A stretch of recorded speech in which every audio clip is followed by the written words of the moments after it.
virus and recovered, can you get it again or even give it to others? Tonight, research out of South Korea, one of the countries most successful in fighting the virus, indicates the answer to both questions is no. The findings also shedding light on the question of immunity. It's where we start tonight with NBC's Tom Costello.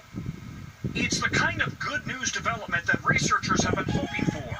Preliminary findings from the South Korean Centers for Disease Control suggest patients who recovered from COVID-19 but then tested positive for the virus again were not infectious and were not spreading the virus to others. 447 South Koreans tested positive a second time, but those virus traces appear to be dead, not alive.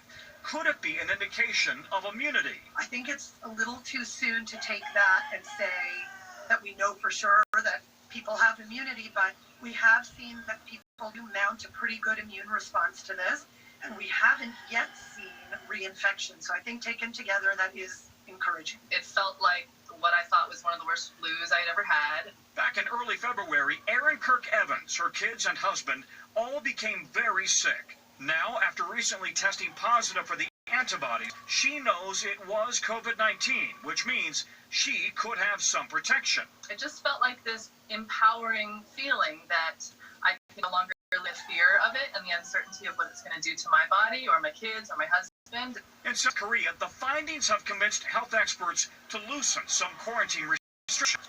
NBC's Kelly Kobiella is in Seoul. They're greeting this new report here with optimism. It means officials will no longer require recovered COVID patients to test negative before being released from quarantine. And it comes just as high school seniors are headed back to school for the first time in weeks. And it could be critical in hard-hit U.S. states since early testing suggests 1 in 5 New Yorkers has antibodies for COVID-19, but many never knew they were sick. Having the antibodies does not automatically mean immunity, but the South Korean report is further evidence that people who have recovered and do have antibodies may be able to return to work without fear of infecting others. Lester? All right, Tom Costello tonight. Tom, thank you. Another child has died from that inflammatory syndrome that hits some children after COVID infections.